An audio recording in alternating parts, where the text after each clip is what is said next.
Welcome to Faith, Love, and Therapy, a podcast to encourage and inspire. I'm your host, Jamie Johnson, a clinical social worker working in the field of mental health for the last 10 years. I believe this podcast is God-inspired and will be God-led, and I thank you for joining me as we peel back the layers of mental health from a faith perspective. You can reach me at faithlovetherapy@gmail.com if you have any questions or would like to submit a question to be reviewed on the podcast. Again, that's faithlovetherapy@gmail.com. I would like to shout out today a couple of people that I'm just grateful for. First, Inner Circle Incorporated, where I'm able to record, but also where I'm employed and enjoy being employed. That's Inner Circle Incorporated in Hampton. I'm so grateful for them. Also, shout out to my production, Awesome Focus Productions. That's AWSUM Focus Productions. You can check him out on Instagram, again, at Awesome AWSUM Focus Productions on Instagram. So I'm just grateful for all of y'all, and I'm grateful for everyone tuning in for another episode as we wrap up Mental Health Awareness Month here on the 30th of May. Just a few nuggets that I want to leave today with you about mental health in the process. And one of the things that also came up, I know last week I talked about some of the most common questions that I get as a therapist, but another thing that I also hear as a barrier to starting mental health therapy is I don't have the resources to go to therapy. And that is something that I often hear. And sometimes it's an excuse, not a bad one. Not a bad one, because resources are important. Income is difficult. Insurance is difficult, all of those things. But I wanted to touch that in a few other things today. So what I will say is for those who feel that they don't have resources to go to therapy, first, just make sure, check with your insurance provider. If you are employed, check with your insurance provider and see what they cover. For some insurances, they will cover the entire visit, or they'll cover your initial appointment, which would be your assessment, and you may have a copay. For some people, the copay is, $5 or $10. For some, it's more, just depending on the insurance that you have. Also, check with that particular provider, the therapist, to see what their out-of-pocket rate is, because sometimes an out-of-pocket rate is going to be lower than your copay, depending on the type of insurance that you have. So ask the questions. Call your insurance company. Ask them about mental health services and what they cover. Ask them for additional resources, because they also can provide you with a list of providers who take your insurance, so you don't have to do a lot of the legwork in that area. I'd also say check with your employer regarding EAP services. So if your employer provides EAP services, there are a few sessions that you get for free. It's at no cost to you. What I will say is a lot of times those 6 sessions, it's normally around 6 sessions that you get for free. You're going to try to do as much as you can in those 6 sessions, but you're not going to go too deep. So if you know that there are several issues that you want to explore, the 6 sessions are a good way to at least find a good therapist. Make sure that you can financially afford it, whether it's out of pocket or the insurance company will continue to pay. But EAP is a good way to get started. And a lot of people are not comfortable with checking with that, but a lot of times you can really just go through your HR. You don't have to go through your direct supervisor regarding your EAP. They don't have to know that you go to therapy. That's not something that you have to discuss with them. I would also say check with local nonprofit organizations and the health clinics as resources. And sometimes I say that because a lot of these agencies have links or connections with other agencies that are providing a level of support. It may not be direct therapy. It may be a group. It may be something more in line of like a support group or a peer-related group that they're providing that may be beneficial to you. So check with local nonprofits in the area. Look online for nonprofits. Look online for your local public health center and see what resources they have in regards to mental health as well. If it is an emergency, if you are having an emergency mental health crisis, you can go to your ER. You can go to the emergency room. You can let them know that I am struggling mentally and emotionally. I don't know what to do. And there's going to be someone that will assess you to see if you're, one, at risk of any danger to yourself or anyone else. And they have to do that. That's going to be standard. But then also, if they decide that you're not, you can ask for resources. Typically, most hospitals have a social worker or someone connected in regard, whether it's a local community service board or just a a medical social worker that could link you with resources. But if it's an emergency room, if it's an emergency, you can go to the emergency room at any time if you need to. So I know that from experience, a lot of individuals, even after hearing the tips, even after answering the questions, even after knowing that there are resources that you can check into, there are going to be a lot of people that still choose not to go to therapy. And they may still be considering it, but just haven't made the decision or still think it's not for me. So I just wanted to talk about just a few tips to help with mental wellness, I guess, until you're ready or in the meantime, that I think are beneficial just coming from a therapeutic perspective. So one of the things I would say in regards to our mental health is really explore your support system, the negative and the positive individuals that are around you. Really start to make some decisions about what is healthy for you.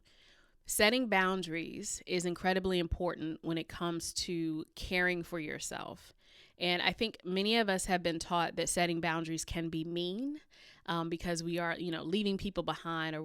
But I think there's a way to be able to just establish a boundary for your own wellness that is not harmful to anyone else. So I would say really start with your support system. Who's around me? How do I feel when I'm in the presence of these people? Do I consider them friends? Is my family supportive? That's a hard discussion too, because sometimes your family can be, the source of a lot of stress, and being able to identify what happens when you're in the presence of certain people, what you feel when you're in the presence of certain people is important. And I've talked about self-assessment in the past, but really, really taking into consideration when I'm in this person's presence, I feel inadequate, or I notice that I'm not talking as much, or I'm irritated. Those are things to consider. So really start with looking at your support system. Who's actually there? Do you have trusted counsel? And I say trusted counsel in the sense of like, who's that person that I can go to that's going to tell me yay or nay? They're going to tell me when I'm doing great, but they're also going to say, hey, you need to check that. You need to get that together, because trusted counsel is not just about patting you on the back, but they're about telling you what's right, even when it doesn't feel good. And so really looking at that, they need to challenge you as well. And for some, trusted counsel may challenge you to seek professional guidance, professional help, professional treatment, if this is something deeper that you really need to deal with. I'd also say review your online activity. So, we can get caught up in scrolling for hours and we don't even know what we have reviewed. We don't know what we saw. There are a few things that catch our mind. We're playing videos, we're laughing, but we're also, seeing things that are, negative. I appreciate now that, many individuals have that kind of warning on some of the videos if it's going to be something that is challenging or graphic. And I think that's important because we need to be able to protect what we're consuming. And so really review your online activity because it impacts their mental health. I have several young clients who really struggle with the image or body image, and then to be on Instagram routinely. And there's a lot of comparison that happens. And so they're never able to really see themselves as beautiful or someone of value, because there's this issue with comparing themselves to the people in their timeline, or also people that are not necessarily that on their timeline because they know them, but just because they're, Instagram models and all of this kind of thing that they are comparing themselves to. I know some of the older folks are saying, I don't care nothing about that, but we may not care about Instagram models, but we do see when, people are going on vacations or when relationships are appearing to be really good on Instagram. And sometimes when we're in a bad space, that takes us to a level that's even deeper. And then we're going to have a hard time recovering from. So be able to review your online activity and say, do I need to take a step back? Do I need to delete the app for a little while? Do I need to take a breather? And y'all have heard this before, but it's actually something that really, really impacts your mental health. because you are viewing it routinely. It is becoming imprinted on your brain. And so there are times where you're not even thinking about something, and it's going to pop into your head because you have seen it, you have consumed it for hours on end. So review your online activity, see if it's affecting your mental health. You can see just by taking a little fast from being online, and you'll kind of notice the difference. It helps with focus. It helps with a lot of different areas. So that's the second thing I would say. Third, I really encourage journaling. A lot of us don't talk about the things that we want to actually deal with, or we need to actually deal with. But journaling is an activity that I think for some is slept on, and for others, it's a normal part of their routine. And people say, well, I don't want to take the time to buy a journal and to write things down. I don't have time for that. Well, but if you think about it, most of the time, those thoughts that you would be journaling are swirling around in your head, and they are distracting you from the things that you say you want to be doing anyway. So if you were to take time early in the morning to write the things that come to your heart, that come to your mind, and kind of get it out and start your day, that would be beneficial. I also encourage brain dumping at the end of the day, because there are a lot of people that are up at night looking at the four walls, thinking about everything that has occurred and have no space for it. And journaling helps to get that out so that you can release what is negative, but also what is positive. You can see what is going on in your life. Being able to look at what you've written, if you go back in journals and you see where you were versus where you are now, is incredibly empowering for many people. And then for some, they see, well, why am I still in the same place 3 years later? That's something to draw your attention. I'm in the same place 3 years later when I said I would not be here. And so let me look at what's happening. Let me look back and see what's happening. What is this pattern? What is this routine? What are these habits? What's happening to me? And being able to see that, because we're not going to remember everything. We're just not going to remember everything. And if there's a history of trauma, you're definitely not going to remember a lot of things, because trauma will erase. Our body, I truly believe our body protects us in certain situations. And so, there are many people that struggle with trauma, but they also have memory issues because of that trauma. So journal as much as you can. Don't make it obsessive, but, make it convenient, make it beneficial. Be honest, because there's no one judging your words. This is for you. The fourth thing I would say is rest. The mind and the body need rest. You will see a significant mental decline without sleep.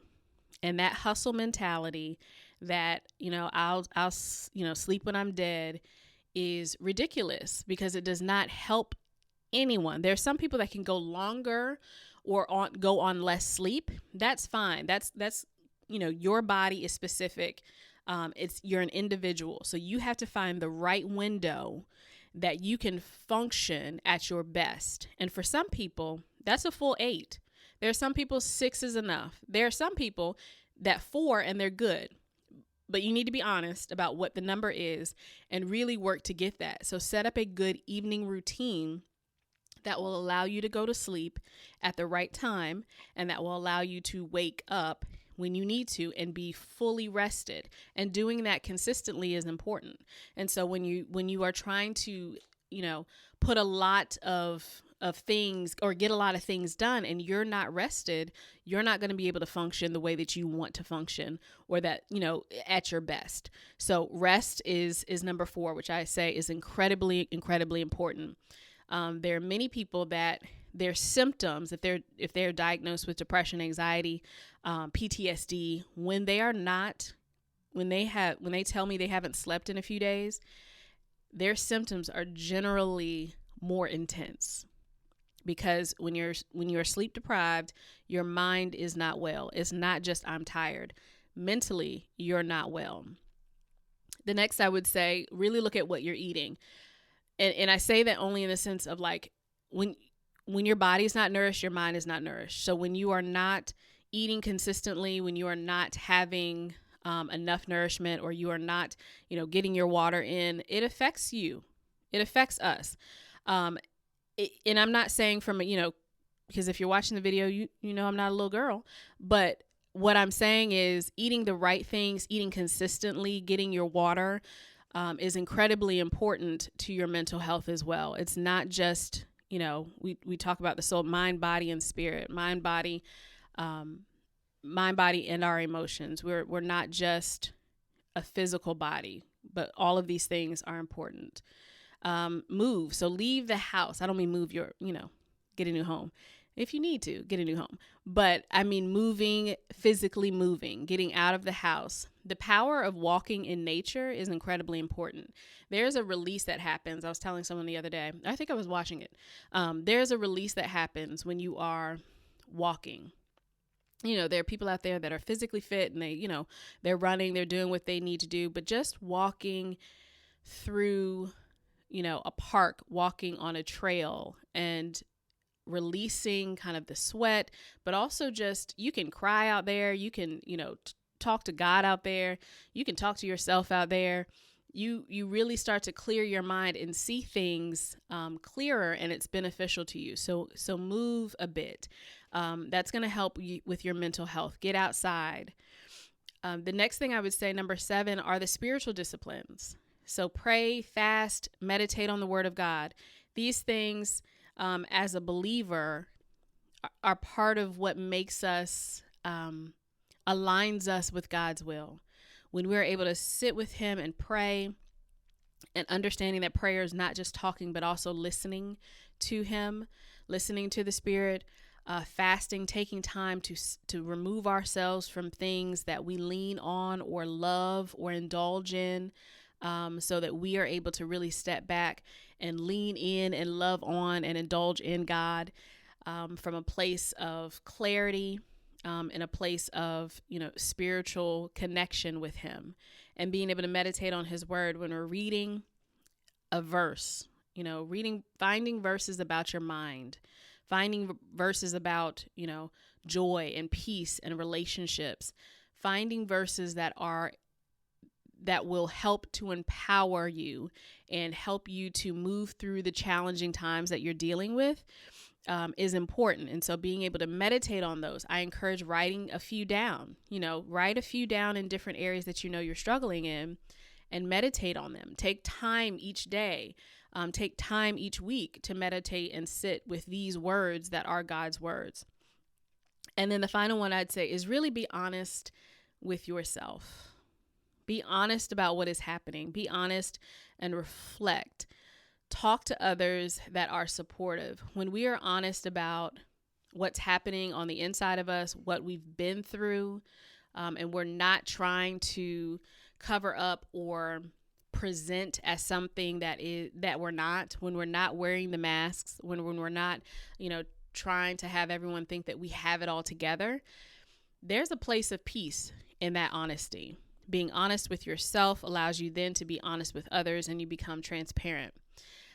It's really funny that I actually went to get my nails done the other day, and I was in the shop and I was just talking to the lady, and I started talking about my marriage. And, for those of you who know that I'm divorced, but I was talking about some things that are occurring in my marriage. And I distinctly remember thinking, why am I telling this woman this information?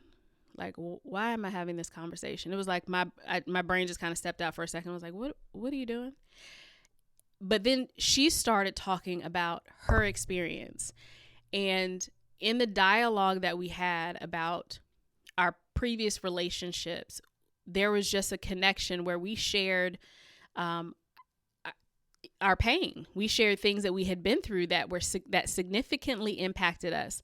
And so in that discussion, what was amazing is that we were both able to celebrate what God did in that season of our life. But it would not have happened had we not started talking. And I kept saying, why am I telling her this? Some things that I hadn't even, shared with other people that had occurred in my marriage. And I'm thinking, why this woman that I have never met before, that is doing my nails. She did a fantastic job. Nail Expressions on Holland Road in Virginia Beach. She did a great job. But I could not resolve. I could not figure out why. But when we started having that dialogue, you could kind of see her connect, and she started really seeing that she was not alone. And that moment was incredibly empowering, not for just me, but for her, to be able to sit with someone who understands what she dealt with, and she understood what I dealt with. And we just kind of had this exchange that was awesome. And then for it to land in the power of God to bring you through situations like that, to help restore you after relationships that are, devastating. It was amazing. So when I say be honest with yourself, that honesty allows you to be transparent. And when you're transparent and you're not afraid of what you've been through, and you're not afraid of your pain, you're not afraid to say, I've gone to therapy or I need therapy, it opens the door and allows other people to also be transparent. And I truly believe healing and transformation happens after you are able to be transparent and honest. God can't bless a lie, but he will bless your situation if you are really honest with what has happened.